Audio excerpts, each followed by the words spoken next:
You've probably heard the name Umberto Eco. Maybe you've seen one of his novels sitting on a shelf. But trust me, the man behind that name was a whole universe of ideas. He was like a master codebreaker for the strange modern world we live in.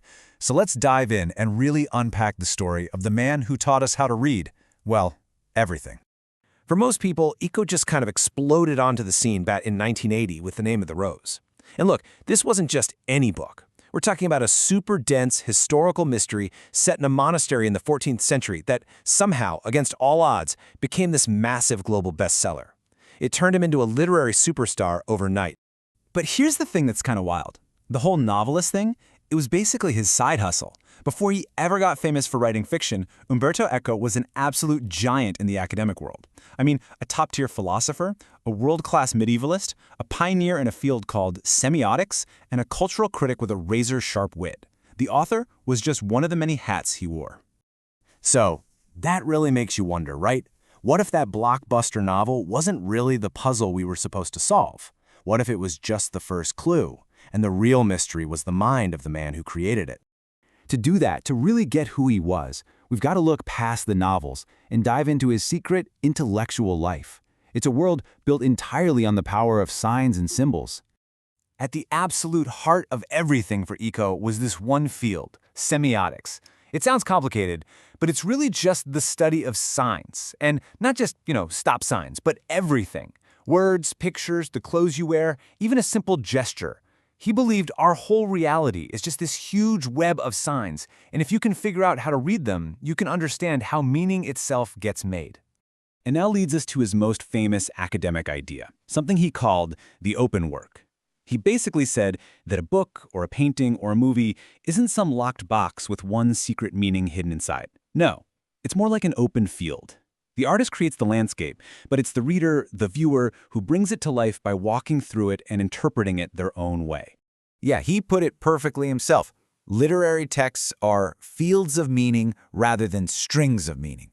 So it's not a straight line from point A to point B. It's a whole landscape of possibilities.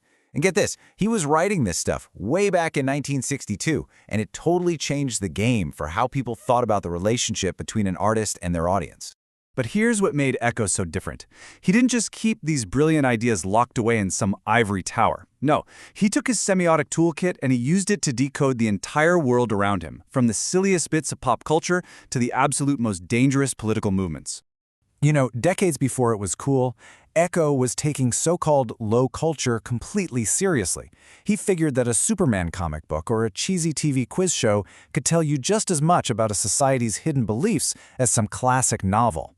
For him, nothing was off-limits. It was all part of the code. And man, he could be savage. When he wrote about a really popular Italian TV host, he said the guy was a success because he represented an ideal that nobody had to work for, because everyone was already there. It was just this brilliant, brutal takedown of how mass media can make us feel comfortable with being mediocre.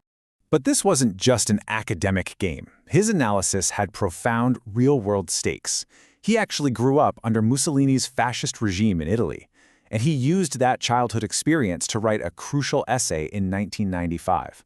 In it, he laid out 14 common features of what he called fascism, or eternal fascism. It's basically a timeless checklist for spotting the warning signs of authoritarianism, and it's just as relevant today. And he never, ever stopped decoding. Years before he passed away, he had this to say about the internet. He was worried that social media was giving legions of idiots the same platform as a Nobel Prize winner. He totally saw it coming. That technology could connect us, but it could also just flatten expertise and turn up the volume on nonsense. So who was the man behind all these brilliant, sometimes pretty prickly ideas? Well, to really understand Eco the person, you have to understand his greatest love. Okay. Get ready for this number. 50,000. Just let that sink in for a second. 50,000. That's how many books he had in his personal libraries. He kept 30,000 in his apartment in Milan and another 20,000 at his country house. This wasn't just a collection, It was like a physical extension of his brain. It was a literal labyrinth of knowledge that fueled every single thing he ever wrote. And if you want a little more mystery, check this out. Even his own name was a kind of secret code. His grandfather was an orphan and was just given the name Eco. Later, a friend of his figured out it was probably an acronym for a Latin phrase, ex scalis oblatus. It means a gift from the heavens. I mean, come on, you couldn't write a better origin story for a guy obsessed with finding hidden meanings. All right, so how do we put all these different pieces together? The novelist, the philosopher, the book collector. What's the real takeaway from this incredible life of decoding and storytelling? Well, a huge concept for understanding Eco is this thing called intertextuality. It's the idea that no text, no book, no movie, no idea stands on its own.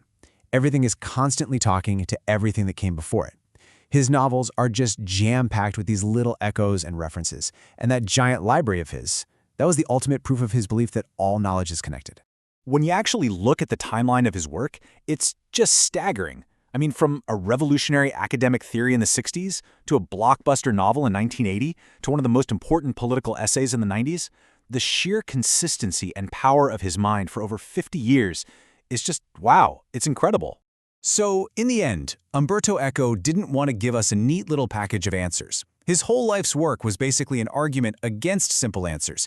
Instead, he gave us something much better. He gave us the tools. He was inviting all of us, his readers, to become better decoders ourselves, to keep questioning, to keep connecting the dots, and to look at the world with a little more curiosity. Think about it. He saw our modern world of information overload coming from a mile away. He knew we'd be drowning in signs and symbols and stories.